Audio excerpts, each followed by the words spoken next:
नमस्कार, मी प्रज्ञा पोहळे. शारंगधर सुखसारक वटी सहप्रस्तुत माझा कट्टा powered by Chitale butter, bank of Maharashtra, Chandukaka Saraf jewels, Barva skin therapy, Sonai पशु आहार आणि निसर्ग हर्ब्स या विशेष कार्यक्रमात आपल्या सगळ्यांचं स्वागत. ठाकरे या आडनावाचा औराच असा आहे की ठाकरे बोलू लागले की महाराष्ट्र जीवाचे कान करून ऐकतो. ठाकरेंच्या आदेशाला महाराष्ट्रानं अनेकदा शिरसावंद्य मानलेलं आहे. पण गेल्या 5 वर्षात महाराष्ट्राचा राजकीय पट असा काही फिरलाय की कोणती सोंगटी कोणाची हेच कळेनासं झालंय. याच राजकीय पटावर 20 वर्षांपूर्वी दुरावलेले ठाकरे बंधू मराठी भाषा आणि मराठी माणसासाठी राजकीय वैर विसरून एकत्र आले आणि जनरेशन नेक्स्ट असलेल्या आदित्य आणि अमित ठाकरेंनीही खांद्याला खांदा लावत प्रचाराच्या रणधुमाळीत सहभाग घेतला. राज ठाकरेंचा वारसा पुढे नेत राजकारणात सक्रिय झालेले अमित ठाकरे आज कट्ट्यावर आलेत. ठाकरे आडनाव पाठीशी असलं तरी अमित ठाकरेंची राजकारणाची वेगळी शैली आहे. आक्रमकतेऐवजी त्यांच्या ठाई संयम आहे. ते बोलतात कमी आणि ऐकतात जास्त. कधी कुटुंबाला वेळ देणारे, कधी फुटबॉलच्या मैदानात दिसणारे अमित ठाकरे हे सध्या राजकारणात चांगलेच सक्रिय आहेत. डोक्यावर बर्फ आणि जिभेवर साखर याचं उत्तम उदाहरण म्हणजे अमित ठाकरे. विरोधकांवर टीका करताना ते पातळी सोडत नाहीत आणि स्वतःवरची टीका झेलताना त्यांचा तोल कधी ढळत नाही. त्यांच्या लेखी राजकारण म्हणजे फक्त मंच, माईक आणि घोषणा नाहीत, तर ते निरीक्षण, अभ्यास आणि डेटावर विश्वास ठेवतात.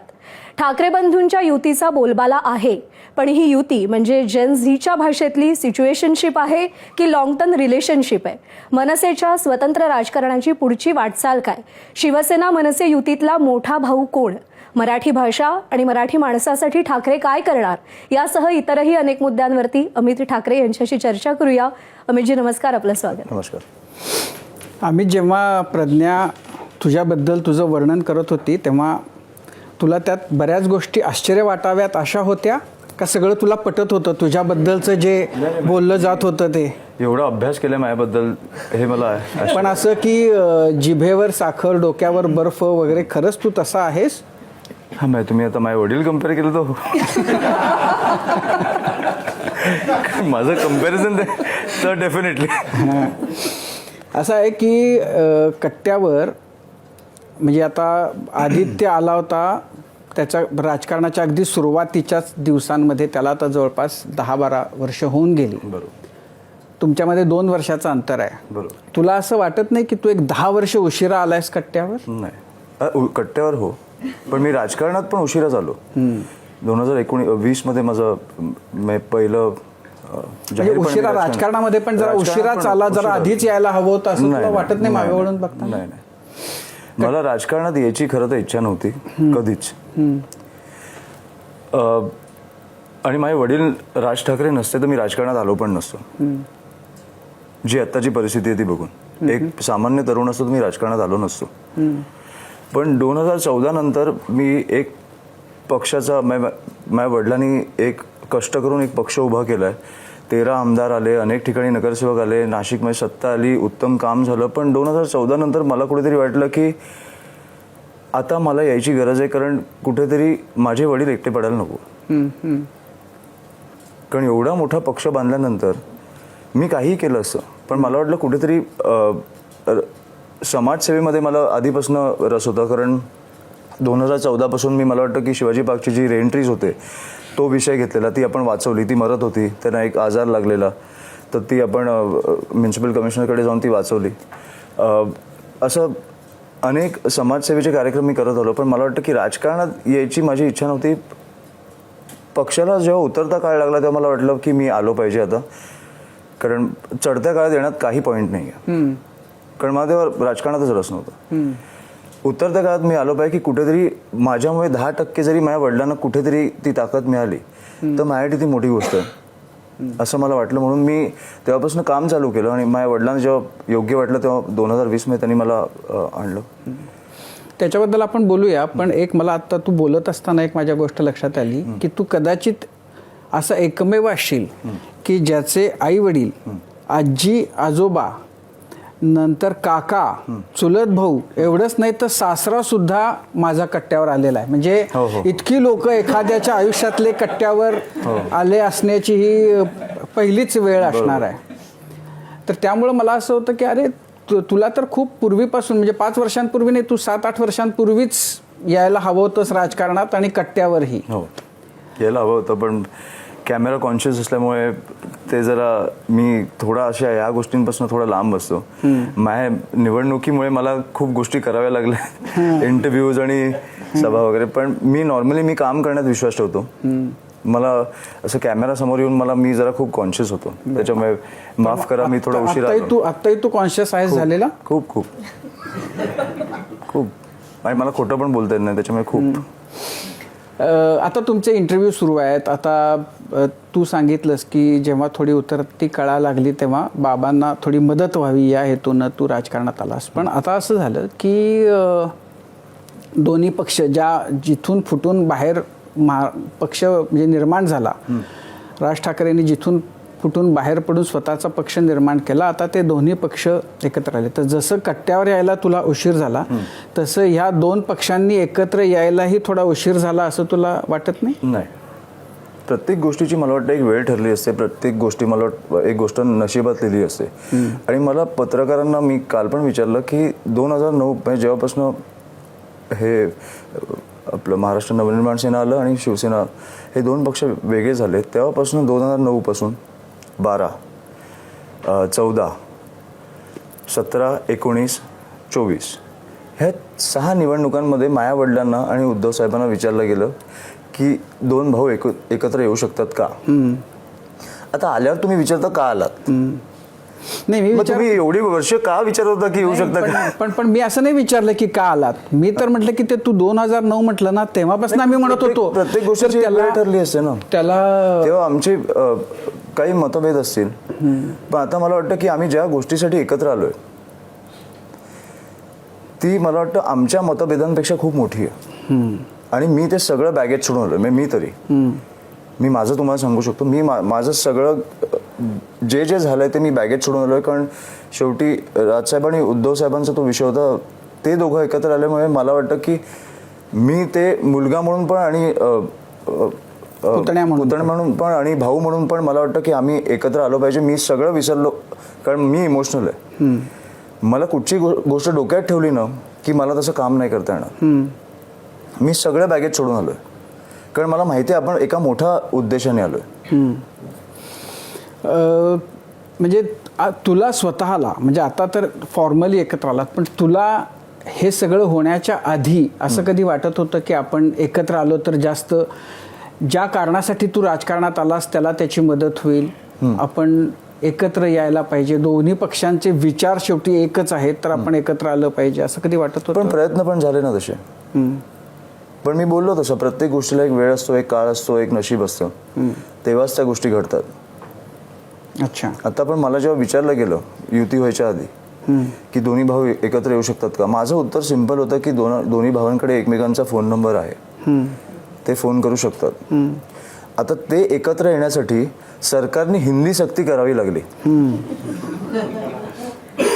मग कुठेतरी हे दोघं भाऊ चुकचुकले आणि मला वाटतं की तो एक ट्रिगर पॉईंट होता की मुंबईला वाचवायला पाहिजे, कुठेतरी काहीतरी चुकीचं घडतंय. पण असं तर नाहीये की यांनी एकत्र यावी यासाठीच तो हिंदी सक्तीचा निर्णय झाला होता. हे मला माहित नाही, मे बी ज्यांनी केली त्यांना विचारायला पाहिजे, पण ही हिंदी सक्तीची गरज नव्हती. पण म्हणजे आता मगाशी तू म्हणालास की जर तुझे वडील राज ठाकरे नसते तर तू कदाचित आला नसतास. पण हे जे ठाकरे कुटुंब, ठाकरे ब्रँड, ठाकरेंची मुलं, म्हणजे जणू युवराज वगैरे हे जे सगळं मिळतं, तर त्याच्याकडे तू कसं बघतो? त्यांना आनंदच होत असेल की आपल्याला इतका सहज ऍक्सेप्टन्स मिळताना. पण आता मी काय बंगल्यात राहताना पण, गाड्या असताना पण मला वाटतं की मराठी माणसाचं पण चांगलं झालं पाहिजे. की जो मराठी माणूस मी लहानपणापासून बघत आलो किंवा मी शाळेत जायचो, कॉलेजमध्ये, पण आता जो तुम्ही बाहेर पडलात तर एक कुठचाही माणूस तुम्हाला रस्त्यावर असा हिरमुसलेलाच दिसणार. ती जी स्माईल होती, एक जी मी लहानपणी होती, जी तुम्ही लहानपणी असं अजून असेल, की एक समाधान होतं या शहरांमध्ये राहण्याचं, हे राज्यामध्ये राहण्याचं, ते कुठेतरी गेलंय. हे सगळे सुविधा असताना पण मला वाटतं की मी त्यांना पण त्या सुविधा दिल्या पाहिजेत. तर काय वाईट आहे त्याच्यात? नाही, मला असं वाटतं की तुमच्याकडे कुठचाही माणूस नेहरू जॅकेट घालून तुम्ही निवडून देता त्याला, कारण तुम्हाला आता फॉर एक्झाम्पल आमच्याकडे सगळं आहे आणि आम्ही समजा हुडी बिडी घालून आलो तर लोकांना वाईट वाटतं, अरे हे युवराज आहेत, हे प्रिव्हिलेज आहेत. मग आता जो स्कॅम झाला आणि मग ते लगेच त्याला क्लीन चिट मिळाली. किती हजार कोटीचा होता तो? पाच. हां, किती हजार कोटीचा होता तो? 1600 कोटी. 1600 कोटीचे. हे पैसे कुठून आले? हे कोणाचे आहेत? बरं, आम्ही जे कमवले ते आमच्या व्यवसायाने कमवले. आमची सत्ता पण नव्हती. नाशिकमध्ये जेव्हा सत्ता होती तेव्हा शून्य भ्रष्टाचाराचे आरोप झाले. हे आम्ही आमच्या मेहनतीवर कमवलं. हे जे पैसे येतात हे कुठून येतात? प्रॉब्लेम असा आहे की ते तुमच्यासमोर कुर्ता घालून येतात. म्हणून तुम्हाला वाटतं अरे अरे किती गरीब आहे रे. पण तू एन्जॉय करतो हे ठाकरे असणं? ऑफकोर्स. नाही, पण त्याच्यामुळं एक म्हणून मी स्वतःला नशीबवान पण मानतो की मी ह्या घराण्यात आलो, कारण केवढी मोठी लेगेसी आहे.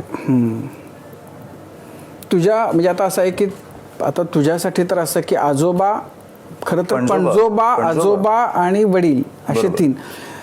तर तुला सगळ्यात जास्त म्हणजे काय प्रभाव कोणाचा आहे तुझ्यावर? प्रभाव माझ्या वडिलांचा. अच्छा. आणि आजोबांशी तुझं किती इंटरॅक्शन होतं? खूप कमी झालं, कारण मी लहानपणी त्यांच्या घरी जायचो आणि म्हणजे ते खूप पॉलिटिकल नव्हतं कधीच. म्हणजे माझे आज्या काय आहेत ते मला खूप लेट कळायला लागलं. तुला मीनाताई आठवतात? हो ऑफकोर्स. पण खूप अगेन मी 3-4 वर्षाचा होतो जेव्हा ते केले, पण आठवतात. आणि पण आज्या मला खूप वेळा मी मातोश्रीवर जायचो, ते मला ब्रुसली म्हणून बोलायचे, कारण माझे डोळे जरा असे होते. सो ते मला अरे आला ब्रुसली, आणि खूप असं मला खूप आवडायचं. पण मला आज्याकडे जायला मला खूप आवडायचं. मी आदित्यकडे पण खूप असायचो लहानपणी. मी असं बोललो, मी फर्स्ट माझी बॅटमॅनची फिल्म त्याच्याकडे बघितली. आम्ही खूप एकत्र असायचो. पण मग दोन पक्ष वेगळे झाल्यानंतर ते कायम राहिलं का तेही बंद झालं? नाही, सगळं बंद झालं ना. त्या दिवशी तुम्ही शिवसेना भवनमध्ये दोघे भाऊ एकत्र होते, तेव्हा पहिल्यांदा शिवसेना भवनमध्ये गेल्यावर काय भावना होत्या तुमच्या? काय आठवलं, काय जाणवलं, काय वाटलं? मी तुम्हाला सांगू का की माझ्या डोक्यात तो विचार नाही आला की मी पहिल्यांदा मी असं जस्ट चालत गेलो आदित्यच्या की कॅमेरा असणार, लोक असणार, प्रेझेंटेशन द्यायचं आहे, त्याच्यामुळे. पण मला माझे मुद्दे माहीत होते, कारण मी तुम्हाला बोललो मी खूप कॅमेरा कॉन्शियस आहे. पण तसं बघायला गेलं तर बाळासाहेबांनी जिकडनं सुरुवात केली शिवसेना भवनमध्ये, ज्या स्टेजवरती, त्या स्टेजवरती आम्हाला प्रेझेंट करायला मिळालं. त्या स्टेजवरती गेल्यावर जे मला जो एक अंगावर काट आला की आपण कुठे उभे आहोत. सो हे मला मोठं वाटलं की इकडनं आपण वचननामा प्रेझेंट करतो. पण तू गेला होतास आधी शिवसेना भवनात? काही पहिली वेळ होती? जुनं असताना बाबा वगैरे असताना गेलो. आता रेनोव्हेट झालं ना, त्याच्यानंतर पहिल्यांदा. आता खूप बदललंय. त्याला जोडून मला एक प्रश्न विचारायचा होता, म्हणजे थोडंसं मागे, की जसं तुम्ही म्हटलं होतं ती प्रतिक्रिया आम्ही सगळ्यांनी खूप चालवली होती, ऐकली होती की दोघांजवळही फोन नंबर आहे, आणि हे सगळं होऊन तो 5 जुलैचा दिवस आला जेव्हा ते वरळी डोममध्ये ते 2 भाऊ, तेव्हाच्या भावना काय होत्या? म्हणजे खरं तर ते हे व्हावं असं महाराष्ट्रातल्या खूप लोकांना वाटत असताना जेव्हा तो क्षण आला, अनबिलिव्हेबल होतं. मी तुम्हाला शब्दात सांगूच नाही शकत. आमदार रडतायत, खासदार रडतायत, लोकांच्या डोळ्यात पाणी आहे, म्हणजे सगळ्यांच्या डोळ्यात पाणी. आणि ते दोघे जेव्हा एकत्र आले ना, ते हात वर केला, आणि मी असं आपण इंडिया मॅच जिंकते ना तशा लेवलला होतं ते. आणि काकांशी काय बोलणं झालं पहिल्यांदा? काकांशी काका म्हणून आम्ही आता खूपदा त्या एकत्र आल्यानंतर खूपदा भेटत आलो. तसं राजकीय खूप कमी बोलणं झालं आमचं. पण मी त्यांना विचारलं की मला अगेन ऑफ पॉलिटिक्स की कियांचे फोटो काढायला मला एक कॅमेरा पाहिजे, तर कुठचा घेऊ? तर नाही पण असं की पहिला डायलॉग तुझा काय होता? पहिल्यांदा भेटलं उद्धव ठाकरेंशी तुझं काय बोलणं झालं? पहिलं तुझं बोलणं काय झालं? पहिलं बोलणं आदित्यशी काय झालं? पहिलं बोलणं तेच झालं की अरे कसं आहेस वगैरे, कारण त्या माहोलमध्ये बोलता यायचं. ते पहिलं होतं ना, त्या दिवशी आम्ही पहिल्यांदा भेटलो. अच्छा. त्याच्यानंतर मग 5 जुलैला पहिल्यांदा भेटले या मोठ्या गॅप नंतर. हो, त्याच्यानंतर रक्षाबंधनला आम्ही भेटलो. रक्षाबंधन ना, हो, आत्याकडे भेटलो जुलै नंतर. सो तेव्हा मी माझ्या काकांना विचारलं, मी दादू काका बोलतो, की अरे मला कियांसाठी कॅमेरा घ्यायचा आहे, फोटो काढायला कुठचा घेऊ? मग एक आय थिंक एक आठवडा 2 आठवडे गेले. तो बोलला मी सांगतो. मग आठवडा 2 आठवडे गेले आणि मग हे सगळं नेगोशिएशन्स चालू झाले पक्षाचे, दोन्ही पक्षांचे. आणि मग आदित्यचा मला फोन आला की अरे काकाला तुला भेटायचं, येऊ शकतो का? तर मला वाटलं की नेगोशिएशनसाठी मी काय बोलू. तर तरी मी बोललो मी येतो. कुठे? मातोश्रीवर येतो. त्यांनी वेळ दिली 4 वाजता पोचतो. तर मी गेलो आणि मग दादू काकांनी त्याचे सगळे जुने कॅमेराज आणले माझ्यासमोर की तुला कुठचा कम्फर्टेबल पडतोय बघ, कशाने जास्त फोटो काढता येतील बघ. तर मी तर खूपच भारावून गेलो की असं, कारण मी काय अपेक्षा ठेवून आलेलो आणि काय झालं. त्यामुळे खूप असं फॅमिली मोमेंट होता तो. आणि मग त्यांनी सांगितलं की हा बरा पडतोय का तुला, पकडायला बरा पडतोय का. मग त्यांनी मला शिकवलं की फोटो कसा काढायचा, फोकस कसं करायचं, ते सगळं शिकवलं. आणि मग मी बोललो थँक्यू काका. मग मला वाटलं की आता हा मी कॅमेरा घेतो. दुसऱ्या दिवशी बाबांनी मला बोलवलं. परत मला वाटलं की नेगोशिएशन. तर मी खाली गेलो आणि दादू काकांना एक असं गिफ्ट आलेलं की अरे कॅमेरा. हो, कॅमेरा होता. पण मग तू येताना घेऊन नव्हता आलास तो? नाही, तो त्यांचा होता. त्यांनी फक्त दाखवायला बोलवलेलं की त्यांनी तुला त्यांच्या वाईट नाही का वाटलं? अरे मला वाटलं की असं की मला हा नाही नाही नाही, मी असं अपेक्षा ठेवूनच गेलो नव्हतो पहिली. तर मला वाटलं बोलण्यांसाठी बोलवतात. आणि नंतर मला कॅमेरा दाखवले त्यांचे जे जुने होते, त्यांनी जे वापरलेले. आणि मग त्यांनी मला फक्त हे फील करवलं की तुला कुठचा कॅमेरा कम्फर्टेबल वाटतोय, बाकी तू सगळं सोडून दे. आणि मग नेक्स्ट डे तो टेबलवर होता. त्याच्यामुळे ही पहिली अच्छा ऍक्च्युली फॅमिलीची, दादू काकाबरोबरची माझी ही पहिली हे. आणि आदित्यच्या बरोबरचे? आदित्यच्या बरोबरची खूप झाले. आदित्य बरोबर मी आता ऑलमोस्ट दररोज भेटतो मी. खूप झालं. पहिलं इंटरॅक्शन आदित्यच्या बद्दल तुझ्या मनात आधी जे काही भावना असतील तर त्या म्हणजे त्याच्या पण असतील माझ्या तेच ना. पण मग तुम्ही कधी ते केलं का की अरे तुझ्याबद्दल तर मला असं नाही, वाटायचं? ते अजून व्हायचंय. अजून व्हायचंय, तिथपर्यंत जायचंय. तिथपर्यंत जायचं. थोडं निवडणुका होऊ द्या. मग काय रे माझ्याबद्दल तिथपर्यंत जायचं. अमितजी, माझा थोडासा मुंबईच्या बाहेर नेतो मी तुम्हाला या प्रश्नात. आता तुम्ही इतक्या शांतपणे आणि जेनझी सारखंच बोलताय सगळं. सोलापुरात मात्र आम्ही वेगळे अमित ठाकरे बघितले. तिकडे 2 रूपं होती तुमची. एक अश्रू अनावर झालेल्या त्या लहान मुलीला सांगताना बोलतानाचे, आणि दुसरे चिडलेले अमित ठाकरे. त्यानंतर जेव्हा तुम्ही घरी परतलात तेव्हा तुम्ही राजसाहेबांशी बोललात का, राजसाहेब तुम्हाला काय बोलले का, त्या सगळं तिथला अनुभव, आणि तुम्ही राजसाहेबांशी याच्यावर काही डिस्कस केलं का? कारण अशा परिस्थिती तुम्हाला भविष्यात येतच राहणार आहेत. तर तिथला अनुभव मी सांगूच नाही शकत. आय थिंक माझ्या पॉलिटिकल करिअरमधला सगळ्यात घाणेरडा दिवस होता. मी इलेक्शन हरलोय तरी मी हे तुम्हाला सांगतो. माझ्या पॉलिटिकल करिअरमधला सगळ्यात घाणेरडा दिवस होता. आता मी सगळ्या पत्रकारांना तिकडनं बाहेर काढलं कारण मला ते व्हिज्युअल्स नव्हते पाहिजे. ते व्हिज्युअल्स कसे आले मला माहीत नाही. पण ती मुलगी रडताना माझ्या आईच्या डोळ्यात पाणी होतं, जी घरी होती. मला कियान दिसू लागला. मला कळलंच नाही मी काय करू. माझे बाबा मला परत पाहिजे, ह्याला मी फर्स्ट टाइम हेल्पलेस झालेलो. आणि असं असेल तर म्हणून मी बोललो की राजकारण नको, की निवडणुका नको. एवढ्या पातळीला आपण जाणार असू तर मग नको. ठीक आहे, तुम्ही 5 कोटी देताय, माघार घ्यायला लावताय, विकत घेताय, सगळं ठीक आहे. पण ही कुठची पद्धत? त्या दिवशी 3रा दिवस होता मला वाटतं. एक आई, एक बायको, 2 मुली अस्थि विसर्जन करून येतात म्हणजे काय? निवडणुकांसाठी. व्हिडिओ प्रचंड इमोशनल होता. हो नाही, मी घरी आल्यावर पण मी बाबांशी बोललो की मला फडणवीस साहेबांना भेटायचं आहे. मी आता अजून 2 दिवस झाले मी प्रयत्न करतोय. भेट काही नाही, आमचे आता जे पक्षातले काही लोक आहेत त्यांना भेटायला वेळ आहे प्रवेशासाठी. तुम्ही बघितलं. पण मला भेटायला वेळ नाही आहे. मी 2 दिवस मी प्रयत्न करतोय. मला प्रवेश नाही करायचा आहे. त्यांना सांगा तुम्ही भेट की ह्या विषयासाठी मला भेटायचं आहे. करेक्ट. की आपण निवडणुका आल्यावर एक बाउंड्री सेट केली पाहिजे, एक लाईन आखली पाहिजे. ह्याच्या पलीकडे गेल्यावर तो खुनी म्हणजे खुनी आहे. त्या मुलींना न्याय मिळाला पाहिजे, ही माझी भावना आहे. आणि ही निवडणूक झाल्यावर ते भेटल्यावर मी त्यांना सांगेन. बाकी त्यांची काळजी कशी घ्यायची हे मी बघेन. पण मला वाटतं कुठेतरी ज्यांनी खून केला आणि खूप विकृतपणे खून केलाय, डोळ्यात मिरचीची पाणी काय घातलंय आणि विकृतपणे झालंय ते निवडणुकांसाठी, फॉर्म माघार नाही घेतला म्हणून. त्याच्यामुळे माझे अजून प्रयत्न चालू आहेत. मी त्या बाळासाहेबांना न्याय मिळाल्याशिवाय मी शांत बसणार नाही. ही आपण ह्या लेवलला नाही नेऊन ठेवू शकत महाराष्ट्र. अमितजी, तुम्ही आता म्हणालात की मुद्दा आता अर्थातच संवेदनशील आहे सोलापुरातला, हो. पण तुम्ही म्हणालात की देवेंद्र फडणवीसांची आणि तुमची भेट होऊ शकत नाहीये.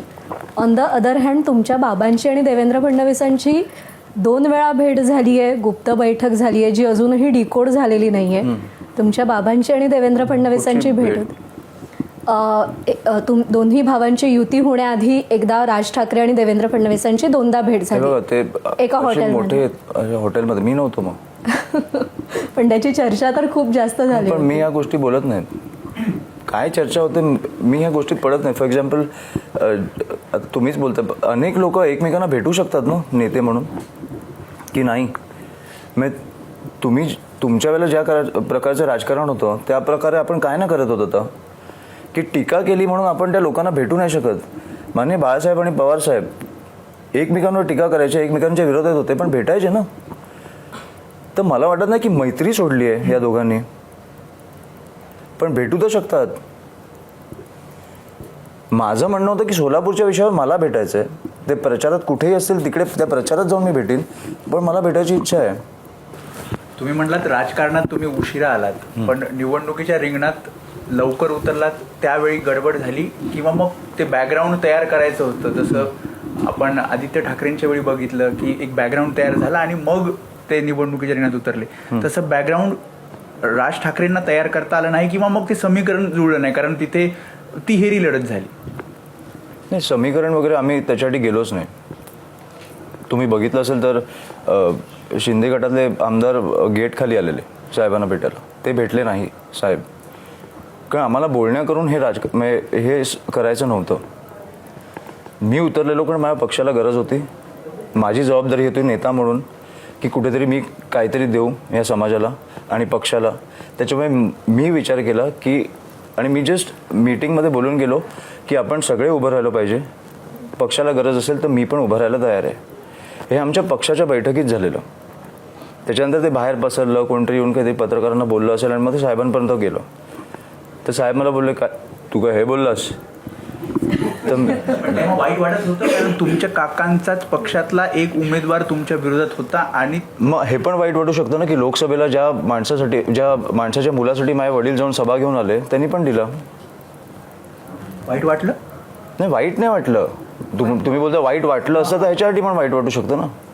मला वाईट कोणासाठीच नाही वाटलं, कारण मी त्या उद्देशाने उतरलोच नव्हतं. मला माहिती आहे की माझ्या माहीममध्ये काय करायचं आहे, दादरमध्ये काय करायचं आहे. मी लहानपणापासून इकडे वाढलो आहे. माझ्या पुढच्या पिढीला काय मिळालं पाहिजे ह्याच्यासाठी मी उतरलेलो. पण असं की म्हणजे या निवडणुकीनं तुला काय शिकवलं, आणि त्याच्याहीपेक्षा मोठी गोष्ट यातनं हे जे झालं की राज ठाकरेंना स्वतःच्या मुलालाही निवडून आणता आलं नाही, तर ह्या 2 गोष्टींच्याकडे तू कसं बघतोस? मी काही नाही बघत. माझ्या वडिलांनी 100% दिले आणि मी 100% दिले. त्याच्यामुळे मी काही नाही बघत. मी बोललो ना, सोलापूरमध्ये मला निवडणूक हरल्यापेक्षा वाईट वाटलं, त्यामुळे ह्या गोष्टींना मी महत्त्व देत नाही. तुमची 5 वर्ष गेली,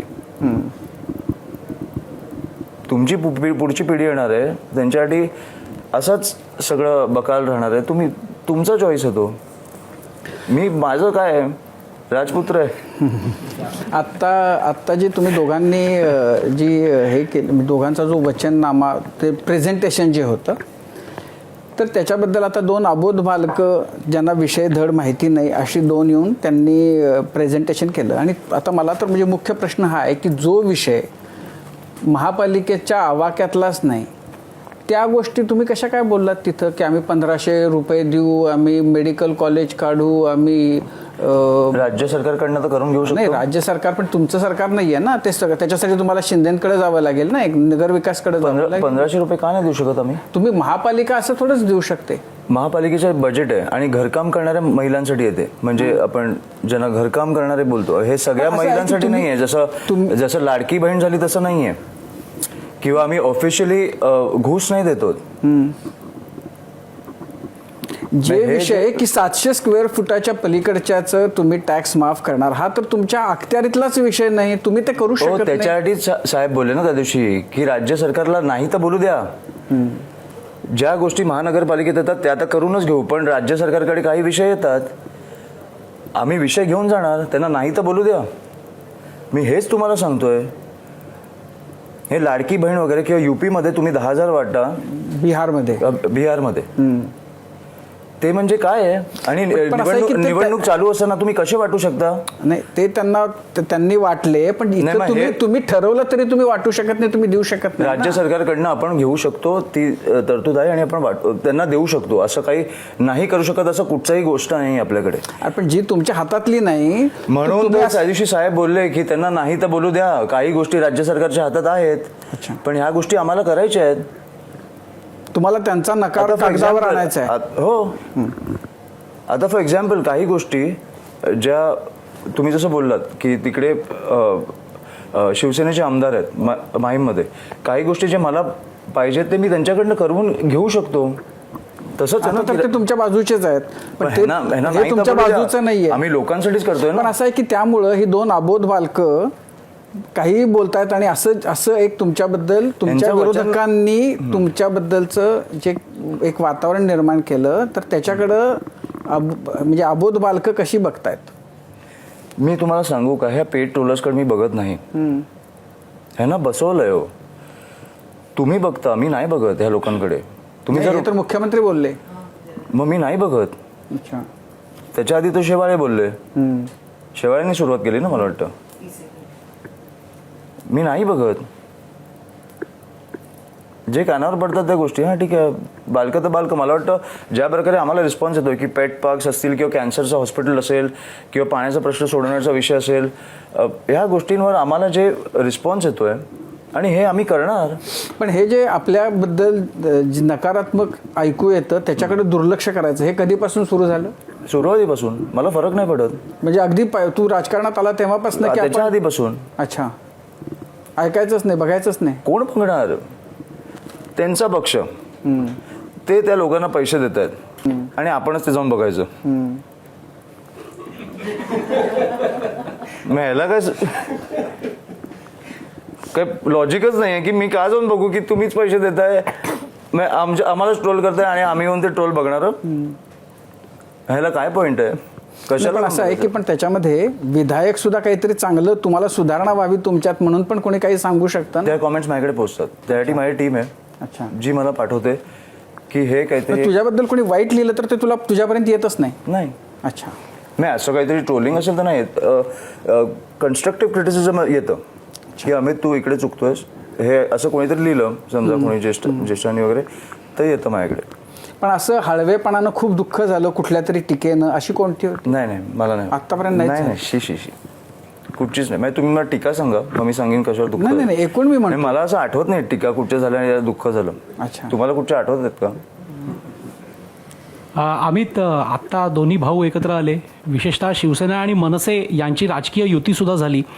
आता पुढे काय, ह्या युतीचं भवितव्य काय? कारण मनसेच्या गेल्या काही वर्षांमधल्या सतत बदलत्या भूमिका पाहिल्या तर महापालिका, जसं की लोकसभेत एक हे होती भूमिका होती, विधानसभेला परत दुसरी भूमिका काय होती, लोकसभेला? त्याच्या आधीचा लोकसभेला काय भूमिका बिनशर्त होती? पाठिंबावाली भूमिका होती. मोदींना बिनशर्त पाठिंबा. समोर मग कोण नंतर परत इकडे होतं? आले. समोर कोण होतं? कोण होतं? राहुल गांधी. असू देत ना. असू दे ना. नाही, मग मी तुम्ही तेच- एक देशाचा विचार करताना तुम्ही दोन लोक समोर बघताना एक स्वातंत्र्य पक्ष म्हणून आम्हाला अधिकार आहे की हा माणूस काहीतरी करू शकतो. आणि मला वाटतं की साहेबांनी सभेत पण मोदींसमोर पण सांगितलंय की आम्हाला काय 5 मुद्दे पाहिजेत मराठीचे आम्ही आल्यावर. राहुल गांधी इलेक्शन झाल्यानंतर ज्या प्रकारे उतरले दुबार मतदारांचा विषय घेऊन, मला आवडलं. हेच राहुल गांधी जर इलेक्शनच्या वेळेला असतील तर मे बी आम्ही राहुल गांधीच्या बाजूने बोलू.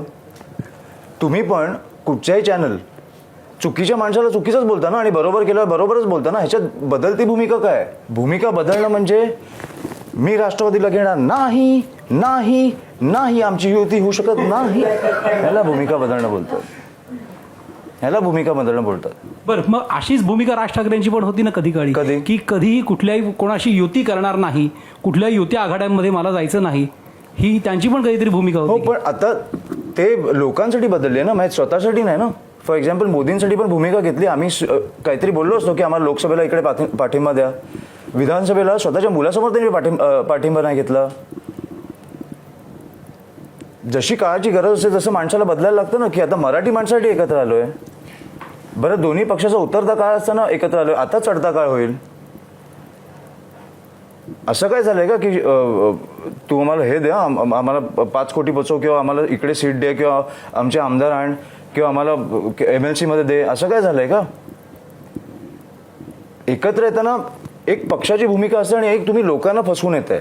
या 2 गोष्टी वेगळ्या आहेत. फोडाफोडीच्या राजकारणामध्ये आता मनसेचे पण अनेक पदाधिकारी फोडण्याची सुरुवात झालेली आहे. संदीप दुरी यांना भाजपमध्ये संतोष दुरी यांना भाजपमध्ये प्रवेश दिला. त्यानंतर ते आरोप करतायत की अनेक मनसेचे असे पदाधिकारी आहेत ज्यांना या तिकीट वाटपामध्ये डावलण्यात आलेलं आहे आणि उद्धव ठाकरे यांच्या पक्षाकडून हे जाणून बुजून मनसेच्या पदाधिकाऱ्यांना या तिकीट वाटपामध्ये डावलण्यात आलेलं आहे आणि पुढच्या काळामध्ये पक्षाला याचा मोठा फटका बसणार आहे. अनेक लोक हे मनसे सोडून जाणार असं संतोष दुरी म्हणतात. गुड. तुमच्या डावलण्यात आलं तुमच्या पदाधिकाऱ्यांना कोणाला? काय? ते बोलले संदीप देशपांडेंना ह्याच्यातनं डावण्यात आलं ना, नेगोशिएशन मधनं, आणि संतोष दुरी सोडून गेले. एवढं वाईट वाटलं तुम्हाला मित्र? पुढच्या काळात संदीप देशपांडे पण जातील. संदीपजी आमच्या बरोबरच आहेत आणि संतोष दुरी सोडून गेले. नाही, संदीप देशपांडे पण पुढच्या काळात जातील अशी हे चर्चा होती. तुम्ही पसरवताय. ह्याची उत्तरं मी कशी देऊ? काल मी 1 वाजता येताना असं कुठेतरी वाचलं. बरं, मी आज संदीपजींना भेटलो. ह्याची उत्तरं मी कशी देऊ की ज्या गोष्टी होणार नाही आहेत त्याच्या मी उत्तरं कशी देऊ, किंवा फ्युचरचे मी उत्तरं कशी देऊ? जे राज ठाकरे त्यांच्या पहिल्या भाषणात हिंदू हा शब्द प्रकर्षाने वापरायचे, आता कुठेतरी ह्या निवडणुकीत हिंदू हा शब्द वगळलाय. तर नेमकी ठाकरेंची हिंदू विषयीची भूमिका काय समोर आहे? आलेत कुठे या निवडणुकात? आता सभा चालू जसं होतील. की हिंदी सक्ती सत्याचा मोर्चा जेव्हा झाला तेव्हा त्यांनी हिंदू हृदय पण ज्या वेळेला जो विषय येणार त्याच्याबद्दल बोलणार ना. उगाच हिंदीचा विषय आल्यावर आम्ही हिंदू आहोत, आणि आता बरेचदा बोलतात की आम्ही हिंदू आहोत, हिंदी नाही. ते त्यांच्या बरं, ते भाषणाची दर वेळेला सुरुवात तुम्हाला बोलले, तुम्हाला ह्याचं महत्व कसं कळत नाही, तुम्हाला मिनिंग कसं कळत नाही, मला समजवायला का लागतं मला कळत नाही. की मराठीवर कोणी आल्यावर आम्ही मराठी माणूस म्हणून अंगावर येणार, आणि आमच्या धर्मावर आल्यावर आम्ही हिंदू म्हणून अंगावर येणार. जसं रजा अकादमीचा मोर्चा झाला तेव्हा तर झेंडा पण बदलला नव्हता आपला, पण तो कोणी काढला त्या लोकांच्या विरोधात? आपल्या पोलीस भगिनींना वर हात टाकल्यावर साहेबांनी ना. मग कुठची तरी एक गोष्ट झाल्यावर सगळ्याच गोष्टी कशा काढणार त्याच्यात? पण अमित तुला म्हणजे कॉलेजमध्ये असताना वगैरे पुढं राजकारण तर करायचं नव्हतं, मग तुला काय करायचं असा विचार होता? मला फिल्म लाईनमध्ये काहीतरी करायचा विचार होता, किंवा असं काहीतरी विचार होता माझा. फिल्म लाईनमध्ये ॲक्टर नाही, बिहाइंड द कॅमेरा पण. कारण मला मी खूप इंटरेस्ट आहे मला त्या गोष्टींमध्ये. म्हणजे काय करायला आवडतं? काय डिरेक्ट. मला तेव्हा डिरेक्शनच यायचं. आम्ही घरी असे फिल्म्स वगैरे बनायचो, शॉर्ट फिल्म्स वगैरे. तर मला तसं आवडायचं की तर त्या गोष्टीत काहीतरी करायचं. लग्न करताना बायकोला काय सांगितलं पुढे काय करणार आहे? तिला माहित होतं तेव्हा. काय माहिती होतं? असं काय फिल्म करणार आहे म्हणून? नाही, पण तेव्हा मी राजकारणात होतो. अच्छा, राजकारणात होता का? 19 मध्ये लग्न झालं, 20 मध्ये आय थिंक 20 मध्येच लग्न, 20 मध्ये राजकारणात होतो. अच्छा, मग तिचा होकार होता राजकारण करायला? हा, माहिती तिने असं काय का तिला सांगितलं तुम्ही फिल्म डिरेक्टर होणार आहे नंतर राजकारणात घुसला? निकामी मुलाची लग्न नाही. हा काय करतो? तिला सांगितलं होतं ना राजकारणात जाणार? तिला माहित होतं ना. आता प्रचारासाठी आम्ही फिरायचो, ती पण फिरायची बरेचदा. 2014 पासून ती फिरते. आम्ही 16 वर्ष एकमेकांना ओळखतो. सो तिला माहितीच होतं की माझे वडील काय करतात आणि मी कुठच्या दिशेने. तुम्ही बहुधा KG मध्ये वगैरे असल्यापासून एकमेकांना? नाही, 11वीत. मी तुम्हाला एवढा लहान वाटतो? नाही, पण 11वीत. अच्छा.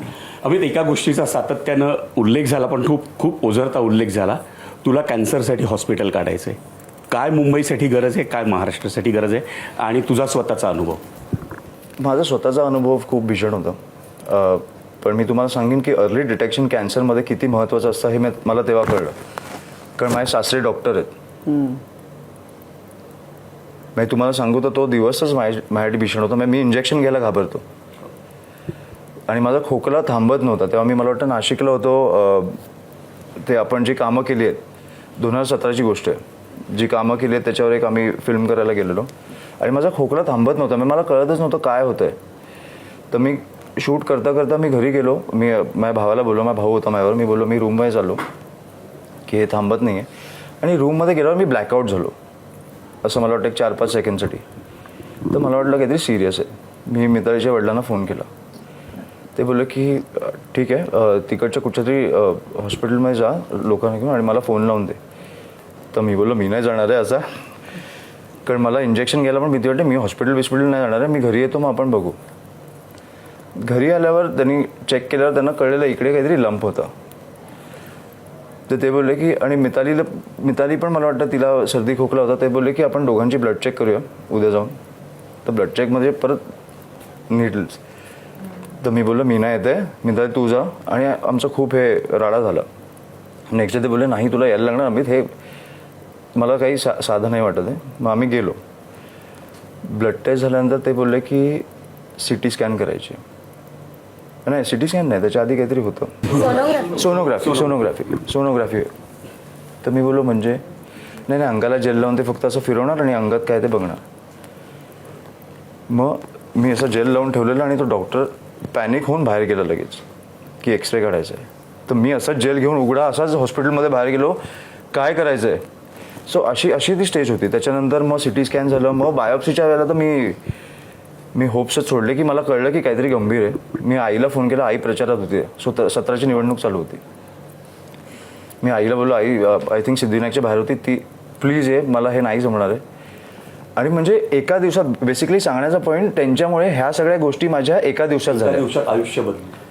एका दिवसात आयुष्य बदललं. त्यांनी आठवड्याभरात रिपोर्ट आणले, मला ब्रीच कँडीला ॲडमिट केलं. So cancer detection, early detection काय असतं ना हे मला स्वानुभवाने माहिती आहे. आणि मला वाटतं कॅन्सरची हॉस्पिटल्स आपल्याकडे खूप कमी आहेत. एक टाटा असेल आणि अजून एक काही असेल, सर्वसामान्यांसाठी टाटाच. हो. पण कॅन्सरचं प्रमाण जे वाढत चाललं आहे ना हे खूप आहे जगभरात. त्याच्यामुळे मला वाटतं की आपलं एक उत्तम आंतरराष्ट्रीय दर्जाचं कॅन्सरचं हॉस्पिटल आलं पाहिजे. पण जेव्हा डिटेक्ट झाल्यानंतर तू स्वतःच्या मनाला कशी उभारी देत राहिलास? नाही देत राहिलो. मला तेव्हा पण असं वाटत होतं की कारण बायोप्सी आहे, बायोप्सीमध्ये कॅन्सर असू शकतं किंवा नसू शकतं हे तुम्हाला आठवड्याभराने कळतं. मिताली आणि जे होते आजूबाजूला त्यांना कळलेलं, ते मला बोलले नाही. मग मला वाटतं तिचे सासरे आले, आईशी बोलले. माझे सासरे आले, तिचे काय माझे सासरे आले आणि आईशी बोलले. ते बोलले की हॉस्पिटलमध्ये ॲडमिट व्हायला लागणार आहे आज, उद्या एक छोटी सर्जरी आहे आणि मग will take it from there. मग त्याच्यानंतर फक्त औषधं घ्यायची. तर मी बोललो सर्जरी, माझ्या आयुष्यातली पहिली सर्जरी. त्या दिवशी मी झोपलो नाही, त्या दिवशी मी रडत होतो. मी कसा गेला मला माहिती आहे. मग नेक्स्ट डे हॉस्पिटलमध्ये गेल्यावर जेव्हा मला कळलं, ते डॉक्टर हे करताना मला कळलं की किमो चालू करायची. तेव्हा मला हिट झालं की कॅन्सर आहे. आणि कॅन्सरमध्ये मला वाटलं की गेलो आता, संपला विषय. आता मला की रिकवर होऊ शकतो की नाही हे आपल्याला माहीत नसतं ना ह्या गोष्टी. मी बोललो संपलं. तेव्हा फर्स्ट टाइम मला असं मी ब्लँक झालो की का आता संपला विषय. म्हणून मी त्याच्यानंतर बोलतो ना माझी भीती मेली. पण मग म्हणजे की आता आपण गेलो अशी जी भावना होती त्यामध्ये सगळ्यात प्रकर्षानं काय वाटत होतं? काय म्हणजे काहीच नाही. मला स्वतःच्या आयुष्याकडे शून्य होतो. मग मी शून्य होतो. बाकीच्यांचं माहित नाही, मी शून्य होतो. मी किमोथेरपी ऐकल्यावरच मी शून्य झालो. कळलंच नाही मला काय करायचं. मी आईकडे बघितलं, मितालीकडे बघितलं, त्यांनी असं केलं, मी शून्य झालो त्याच्यानंतर. मला फक्त हे विचारायचं होतं, जसं सरांनी कॅन्सर हॉस्पिटलचा उल्लेख आणि स्पोर्ट्स फुटबॉलवरचं तुमचं प्रेम आम्ही सगळ्यांनी बघितलंय. आगामी आता 10-5 दिवसच उरलेत प्रचाराचे, तर जेनझी जो आता हार्डकोर वोटर बनत चाललाय त्याच्यासाठी तुमच्या डोक्यात काय प्लॅन्स आहे? तुम्ही त्या दिवशी प्रेझेंटेशन केलं, तुम्ही सांगितलं पण की करणार आहोत ना. जेनझी म्हणजे शेवटी मराठीच ना, किंवा गुजरातीच ना, किंवा जे काय असतील. तर आम्ही जे करतोय ते मराठी माणसं. जेनझी वगैरे मी असं नाही बघत की पुढच्या पिढीला पण जेनझी बघतो ना, हे सगळं पुढच्या पिढीसाठीच आहे. श्वानांचा विषय किती मोठा आहे. स्ट्रे डॉग्स किंवा जे असतील, किती मोठा विषय आहे. त्यांच्यासाठी एक हॉस्पिटल उभारणं, त्यांच्यासाठी एक क्रिमेटोरियम उभारणं, त्यांच्यासाठी शेल्टर्स उभारणं. कारण आता कसं आहे, दुबार मतदाराचा विषय आल्यावर मग हे शेल्टरचा विषय बाहेर येतो. सुप्रीम कोर्टाचा निर्णय येतो मध्येच की म्हणजे आपल्याला भरकट व्हायला. आम्ही तर मुळात सुरुवातीलाच करून देतोय आणि उत्तम प्रकारचे, जिकडे त्यांची काळजी घेतली जाईल. पाळणाघर आहे, पाळणाघराचा विषय हे मी परत स्वानुभवाने सांगतो की कुठे आम्हाला बाहेर जायचं असेल, मुलाला सोडायचं कुठे, तर उत्तम दर्जाचं त्यांची काळजी घेतली जाणार, जिकडे त्यांच्या खाण्यापासून सगळ्याच्या न्यूट्रिशनपासून सगळ्याची काळजी घेतली जाणार, अशी लोक तिकडे असणार. म्हणजे तुमचं दुसरं घर असणार ते, तुम्ही स्वतःच्या घरी सोडून जाताय, आई वडिलांकडे सोडून जाताय, अशी तुम्हाला ती फिलिंग पाहिजे ना. हे सगळे विषय आम्ही करणार आहोत आणि हे जनजीसाठी पण येणार ना. आम्ही जे एक शेवटचा प्रश्न हो, विचारते, मराठीच्या पेपरमध्ये कल्पना विस्तार नावाचा एक प्रश्न असतो. एक प्रश्न तुम्हाला, त्याचा कल्पना विस्तार तुम्ही करावा. राज ठाकरे महाराष्ट्राचे मुख्यमंत्री झाले तर काय होईल? कोणता महाराष्ट्र आम्हाला बघायला मिळेल? आत्तापर्यंत जो बघितला नाही त्याच्यापेक्षा उत्तम, म्हणजे आत्तापर्यंत जो बघितला नाही तसा महाराष्ट्र तुम्हाला बघायला मिळेल. जो तुमच्या इमॅजिनेशनमध्ये ना त्याच्यापेक्षा पलीकडचा महाराष्ट्र बघायला मिळेल. 5 वर्षात, 10 वर्ष सोडून द्या.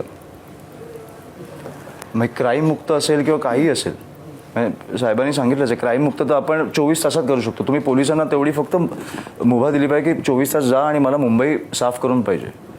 हे कोण देतच नाही. आता ड्रग्सचं प्रमाण आपल्याकडे किती वाढलंय, म्हणजे मी सरप्राईज आहे. आपल्या शाळांच्या बाजूला ड्रग्स विकले जातात.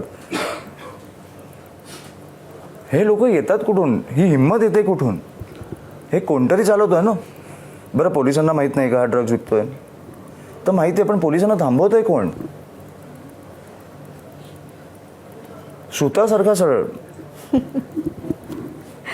तुमच्या अपेक्षेच्या खूप पलीकडचं महाराष्ट्र असेल 5 वर्षात जर साहेब मुख्यमंत्री झाले तर. शेवट करूया. Yes. कोणाला मुख्यमंत्री झालेलं बघायला आवडेल? वडिलांना का काकाला? वडिलांना का काका झाले ना आता. आता काका ना, आता वडील. आता वडील.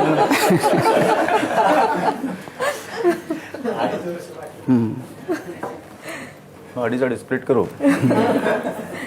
महाराष्ट्राच्या राजकारणाचं डबकं झालंय आणि या डबक्यांमध्ये बदकांची खूप जास्त पैदास आहे. काही मोजके आहेत ज्यांच्यामध्ये राजहंस दिसतो, तो तुमच्यात दिसतो. कारण राजकारणासाठी लागणारी लबाडी, कॅमेरासमोर सराईतपणे खोटं बोलणं आणि भावनाशून्यता, या 3 गोष्टी तुमच्यामध्ये नाही आहेत. Thank you. तुमच्या खूप खूप धन्यवाद. पंखांना बळ मिळो या खूप सदिच्छा. धन्यवाद.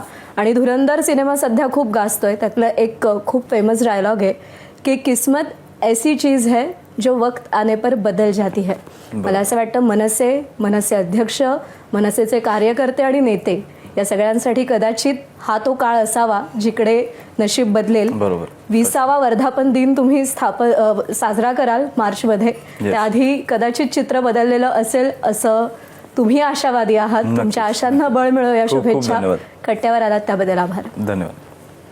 आणि यासोबतच शारंगधर सुखसारक वटीसह प्रस्तुत माझा कट्टा, powered by Chitale better, bank of Maharashtra, चंदूकाका Saraf jewels, Barva skin therapy, Sonai पशु आहार आणि निसर्ग हर्ब्स या विशेष कार्यक्रमात आत्ता इथेच थांबूया. प्रत्येक बातमीच्या अपडेट्ससाठी पाहत रहा एबीपी माझा.